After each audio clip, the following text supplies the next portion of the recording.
चलो बच्चों, आज के लेक्चर में लेक्चर नंबर 10.2, आज के लेक्चर में हम पढ़ेंगे ल्यूमिनेंस बॉडी और नॉन ल्यूमिनेंस बॉडी। तो आगे के लेक्चर में हमने सीखा था लाइट क्या है। लाइट के बारे में हम सालों से जानते हैं कि हम बल्ब ऑन करेंगे लाइट आएगी, सन में से भी लाइट आएगी, मून में से भी लाइट आती है। लाइट क्या है वो हमने लास्ट लेक्चर में देख लिया था। तो अभी जो लेक्चर है वो लेक्चर में मैं आपको बताऊंगा luminance body non luminance body के बारे में। अब a body which emits light itself is called a luminous body, like star, sun, fire वगैरह। तो देखो बच्चों, जो बॉडी अपने अंदर से लाइट बाहर निकालती है उसको आप ल्यूमिनेंस बॉडी बोल सकते हो। देखो, स्टार जो है वो खुद एक सोर्स है। स्टार जो है वो एक खुद सोर्स है। स्टार में से लाइट निकलती है, सन में से भी लाइट निकलती है, वो खुद एक सोर्स है। और फायर, कहीं भी फायर होगी वो अपने अंदर से लाइट निकालेगी, वो एक खुद एक सोर्स है।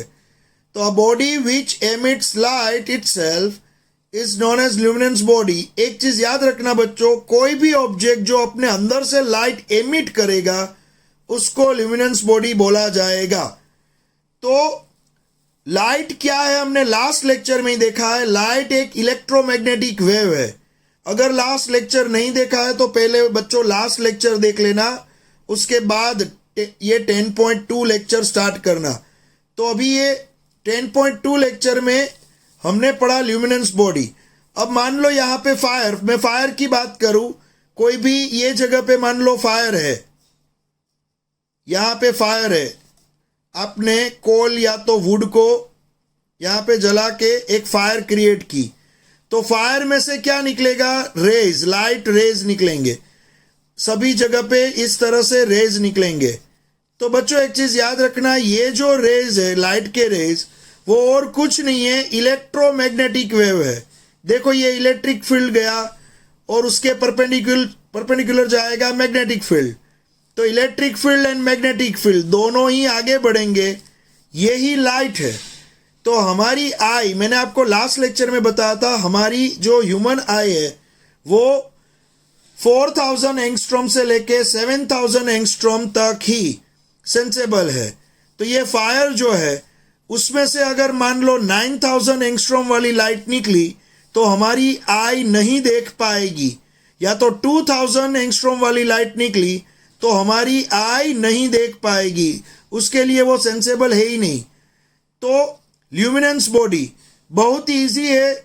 जो ऑब्जेक्ट अपने अंदर से लाइट एमिट करेगा उसको ल्यूमिनेंस बॉडी बोला जाएगा।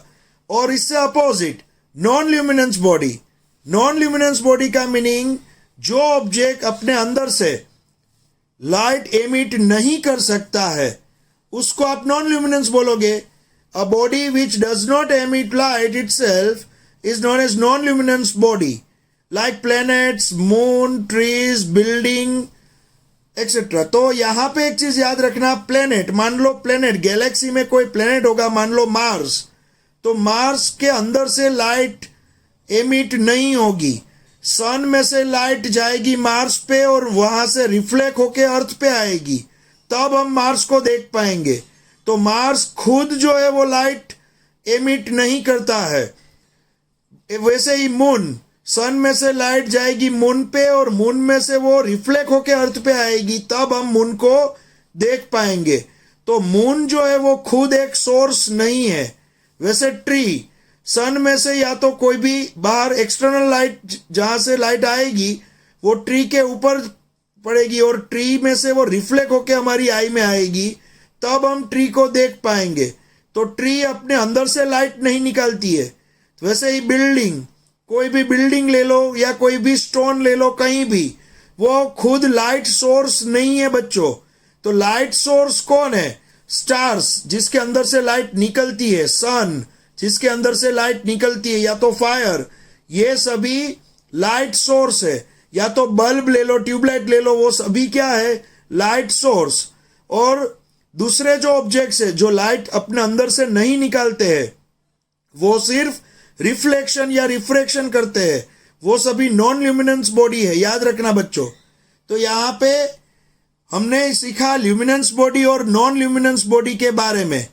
अब इसके बाद हमारा जो नेक्स्ट लेक्चर होगा, थर्ड लेक्चर, उसमें मैं आपको पढ़ाऊंगा ट्रांसपेरेंट बॉडी, ट्रांसल्यूसेंट बॉडी और ओपेक बॉडी के बारे में। तो नेक्स्ट लेक्चर 10.3 आप मिस मत करना।